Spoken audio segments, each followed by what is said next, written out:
Now, I know I did not clean up Sacramento very well, but the people of Wisconsin need to listen to me now and talk to the politicians now.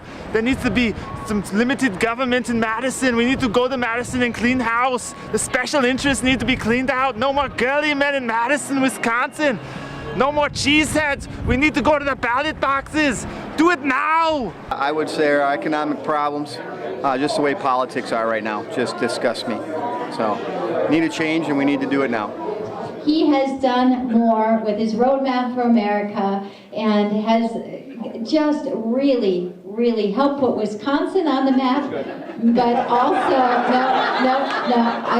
really put Wisconsin on the map, but also really helped bring about a real roadmap for how our country should go. Yes. So please, let's give a great rousing welcome.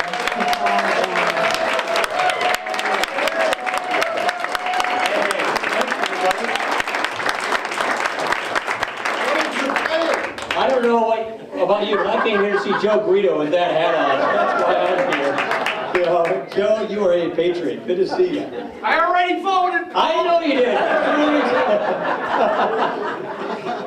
did. Look, friends, we all know each other here. And 2 years ago, when we were at this time, when we looked at election night, we watched Barack Obama win Wisconsin by 13 points. We watched Democrats come in a wave. We watched Democrats take over the state assembly, the state senate. They've kept the governor's mansion for a long time. And then we watched the country go hard left. And that was after a real problem. I mean, in October 2008, the economy basically crashed. And so what did they do? They said, well, this party in power, you know, Bush was in charge of the administration. We didn't have Congress then. They said, these guys screwed up. And you know what? They did. They spent too much money. They didn't do what they said they would do. Let's throw them out and let's bring these new people in and get this thing moving again. Let's change. Let's get the economy growing. Let's get jobs. Let's throw these people out and bring the new ones in.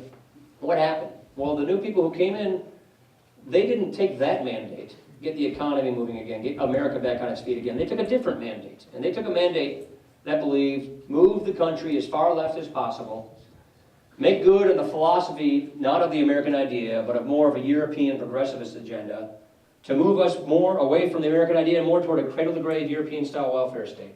Have the government insert itself in the middle of the precious sectors of our economy that create lots of our jobs. Energy, healthcare, financial services, you name it. Pass a budget that doubles the debt in 5 years and triples it in 10. Do stimulus, which takes about $1 trillion out of the economy, and take that borrowed money and pour it over a pent-up spending wish list years in the making. That's what our government just did.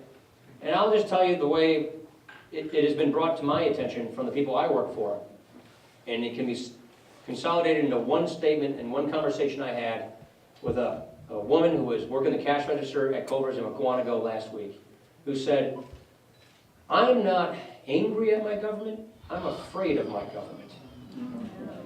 That's from this lady at Culver's who was saying, I'm going back to work because my living standard's going down and I'm really worried about the future of my country for my kids.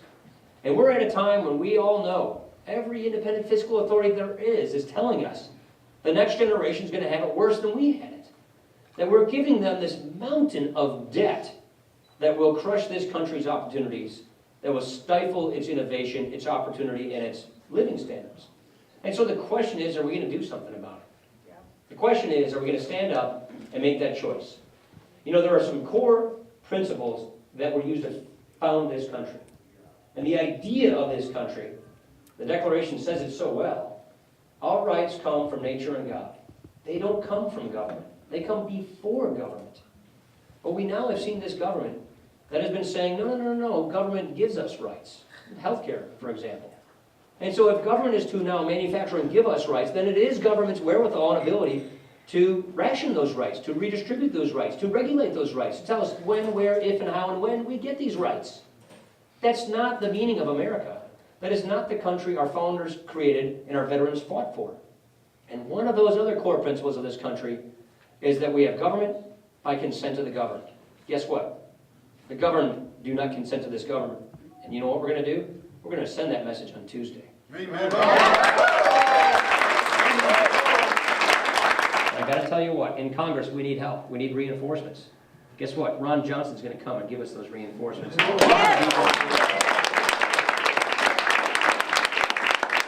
And so let me simply just conclude by saying we are in the midst of what I would call a political realignment in this country and in this state. We've always had political realignments in America. I mean, Jefferson Adams was probably the first realignment election. Abraham Lincoln, FDR, LBJ, Reagan. The Reagan Revolution ended in 2006 when Nancy Pelosi became the Speaker of the House. Guess what? Nancy Pelosi is not going to become the Speaker of the House come But more importantly, a political realignment is underway. The question is, which way does it go? It has gone far left. It has gone to this agenda that believes the role and goal of government is no longer to protect our equal natural rights and promote equal opportunity, but they believe the role and goal of government is to equalize the results of our lives. Equal outcomes, not equal opportunity. It's a different idea. It's an idea that's been tried over and over again. It's an idea that's on display in Western Europe, which is imploding and suffering its own debt crisis. So really what's going on here is we are deciding what this country is going to be for the 21st century. This election will decide it entirely in Wisconsin, this election. This election and the next one will decide it for the country. Do we want the American idea, that opportunity society with the safety net? Or do we want to throw our lot with this cradle-to-grave welfare state where we end up managing our decline for the rest of the century? That's what's on the ballot. Those are the true ideas that are happening. And what makes me so excited is that citizens are turning out. We were just driving by one of the locations I did my town halls in August, a year ago August, on the health care bill. And I remember driving to that town hall thinking, I'm going to have to really explain why I'm against this health care bill. I'm going to have to, explain to all these people why I am opposing Obamacare, and I'm going to have my work cut out for me. And what I realized was, when we turned small village town hall meetings into high school gymnasiums, high school auditoriums, people were coming out of the woodwork to oppose this trampling of their rights. And that's when I knew this was turning. That's when I knew that the overreach of the left, of the current government we have, but I repeat myself, the overreach was over. And the people are going to take this back. And I'm excited. I'm encouraged. And I think we're going to get this. And I'll just finish with this. Winston Churchill said it so well, the Americans can be counted upon to do the right thing only after they've exhausted all other possibilities. I think that's where we are right now. So let's see this thing through, and let's make sure we win and get our liberties back. Thank you very much. I'm here today because I love my country, and I'm terribly upset with what's been going on in Washington. These people aren't listening to us, they are putting themselves above us, and that's not the way our country is supposed to be.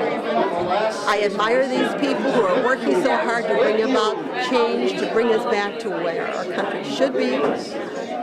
And I've just been praying every night that the Lord keeps changing hearts and opening eyes and bringing back honesty and courage and integrity to our government. What concerns you most about what's going on in the country right now? Socialism, European socialism, takeover of our government, destroying the values of what America was founded on.